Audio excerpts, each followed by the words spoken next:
As fruit become more abundant in the garden later in the summer, one thing that always comes with fruit is oftentimes insects. And one insect that we anticipate every fall, late summer into fall, is the red shoulder bug that absolutely love the stand of western soberries that we have. Now, you know when they arrive because it's not just one or two, but it is literally hundreds of these insects that will come out in order to take advantage of the fruit that are now fully ripened on our trees. Now, in addition to the western soapberry, you often will find red shoulder bugs on china berries and also golden rain trees. And surprisingly, with the volume of insects that you might find, you would think they would maybe do some damage to the trees, but they don't really do any damage. They might do some minimal feeding on the foliage, and then also they're after the fruit. But really, they're classified more as a nuisance pest because late in the summertime into fall, they are looking for a place to overwinter and get out of the cold, and so kind of to protect themselves and find shelter. And so that's where the nuisance comes in, because they're actually invading our homes at this time of year. They get into your homes, you don't have to worry about them feeding on the wood or anything like that. They are seeking just shelter. However, if you do crush them or step on them or smash them, they can stain your walls and your carpet and your flooring. So be aware of that. Now, you would think, again, with the volume of insects that we have crawling around here and crawling on my shoes right now, that you might think they have multiple generations in one year. But sort of their life cycle is that those overwintering adults will emerge in early spring, about the time their host plants are starting to bud out. Then as we go into April and May, they're going to lay their first eggs. And as those eggs emerge and turn into that first generation, and they begin to mature, then they're also going to mate and create a second generation. And it's that second generation that will then repeat that process of seeking shelter for the winter months in order to stay protected. So the red shoulder bug, if you look at it, is about a ½ inch long black bug, and as the name implies, it does have red shoulders. It also has red eyes to it.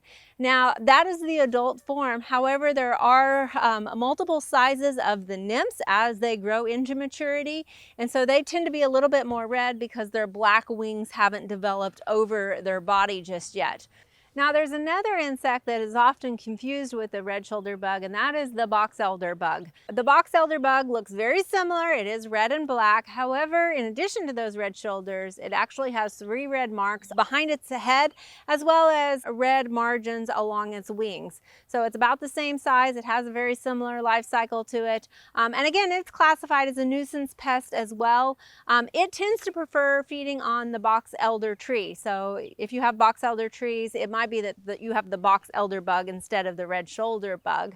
Now, both of these, like I said, are nuisance pests. So what do I do if they're invading my home? Well, that's the big question, right? So the first thing that you can do is actually just look at eradicating the host. So if you don't care about the tree or the plant that's around there, if it's kind of just a tree that's growing in a fence line, you might go ahead and take out that host plant.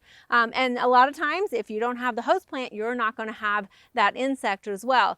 So of course, we're not going to eliminate our western soapberries here because we have a beautiful stand of them, and maybe that's not an option for you either. So what next? Well, the next thing to look at is just physically blocking them from being able to enter your home or your shelter. So you want to make sure to check the windows and also the doors and make sure that they're sealing well when they are closed. So you might use caulk or something like that in order to make sure you have a good seal.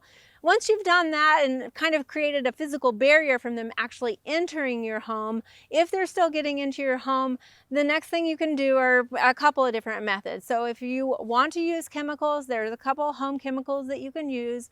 There's a Bayer Advanced Home Pest Control, as well as an Ortho Home Defense Max. Those are 2 products that you can look at using both in and around your home. I understand, however, if you don't feel comfortable spraying something in and around your home. So the next option is just to mechanically remove those insects out of your home. So I know it sounds old-fashioned, but a good old broom and a dustpan or a vacuum are a great way to remove those nuisance pests out of your home. And after all, while they are a nuisance, just look at it as a sign that cooler weather is on its way.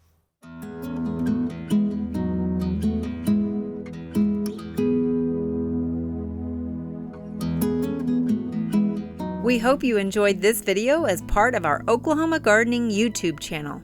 You can also find even more videos on the OK Gardening Classics YouTube channel. And join us on social media for great gardening tips, photos, and discussion.